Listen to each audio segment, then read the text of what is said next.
Hi, I'm Yoni, Hi, I'm Sammy. and we're going to review the movie Thor, Love and Thunder. Yeah, starring Chris Hemsworth as Thor. And Natalie Portman. And Natalie the Portman. Guardians of the Galaxy. Guardians of the Galaxy. We're in it for a little bit, right? Chris Pratt and Star-Lord and they had the raccoon and all those other guys. They were just in the beginning. They recruit Thor to come out of retirement and join them on a new mission. Because there's some evil guy played by Christian Bale who was named Gore, and he was mistreated by the gods. And he's now on a mission to kill all the gods. He has a special god-killing sword that he's using. I think tomorrow is when we'll make our spoiler review, right? Yeah, we're going to now do a review, and we're going to try not to have too many spoilers in it. We're going to try not to have any spoilers in it. Okay, well, I think you all know from the trailer that there was a brief nude scene where we see Chris Hemsworth from behind after all of his clothes are snapped off by Zeus. Anyway, Zeus is not such a good guy in this movie. Yeah, he was in the movie. He didn't want to help fight against the God Killer, so Thor had to do it alone with his sidekicks. Natalie Portman, what was the name of her character?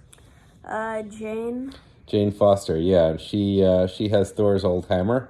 There's also Valkyrie from Thor: Love and Thunder. Valkyrie, yeah, she was a good character, and she comes out of the closet on this one. Is that a spoiler? What does that mean? Jane, meaning that she's a lesbian. And Jane Foster. Also Korg, who gets his... Yeah. Is it a spoiler to say what happens when he gets his body cut off? You can say it, it's okay. And he just becomes a face? And who plays Korg? The same person as directed the movie. His name is Taiki Waititi. I don't know. He has a hard to pronounce name. Yeah. He was the bad guy in Free Guy. And, so Jane Foster has cancer, and she wants to use her remaining time to basically be Thor. But she joins up with Thor, and they go on this mission together. And Christian Bale does a pretty good job as, first he's like a poor, pathetic guy who thinks the gods are going to help him, and then when they don't, he turns against them, and then he becomes like super evil and scary, and he has sharp teeth. Very dark. I think it might be the darkest. It was dark, but it was comic. There were a lot of comic moments. Yeah. Chris Hemsworth is a funny guy. There was a Dwayne Johnson reference, which let's see if you can get that. I definitely didn't get it. I had my dad explain. And there was a lot of good music from Guns N' Roses. Big rock group from the 80s and 90s. There was also goats. There were goats, loud screaming goats that were helping to carry Thor's chariot. Natalie Portman's character was good. You felt bad for her, and she does a good job fighting. And I would give this movie, what do you think? I would give it 4 stars out of 5. Yeah, I thought it was pretty good. I think you liked it better than me. Yeah. I like Thor Ragnarok a little better. Yeah, okay. And they did say, I'm not going to spoil anything, but Thor will return. There are going to be other Thor movies, even though he was in 4 movies. He's the only Marvel superhero to be in 4 movies. Well, the Avengers had 4 movies, but that's not one single superhero. Right. And I think this was good for all ages, even though there was some brief male nudity.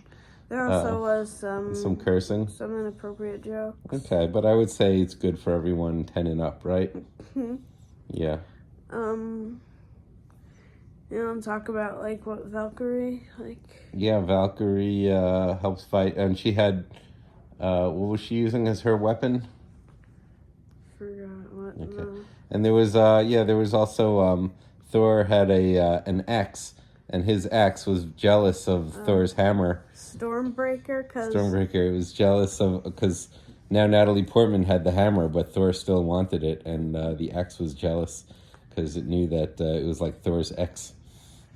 So what would you give it? How many stars? Maybe 3.5. 3.5. Okay. After 2-hour movie. After the movie, a lot of people had to go to the bathroom. So the bathroom was a little crowded, and I asked someone there if they liked it and they said no, and I could sort of see why. Well, every movie's going to have some detractors, and some people will like it. I think most people liked it on IMDb and Rotten Tomatoes. Well, we did go on IMAX. We did go on IMAX. That made it better. And, you know, we had some good popcorn, and we sat up front. And, yeah. So, anyway, I guess I recommend the movie. You sort of recommend it? Oh, yeah. Tell them about that sneak peek. So, what, we did sneak peeks of all the movies beforehand? In all the theaters, all 16 of the theaters there. And a bunch of them were playing Thor, because it was a pretty popular movie. And we thought it was a good idea to do a sneak peek of Thor, so that if we see a scene, we know what happens, then we can go to the bathroom during that scene and we won't miss anything because we already saw it. So that was a good move. We should do that more often. Yeah. Anyway, we're getting off track here. We're supposed to be talking about the movie. So there were 2 post-credit scenes, and we'll talk about those in the spoiler review. You want to make the review today, or you think tomorrow? Tomorrow? We'll do it today. Okay, bye.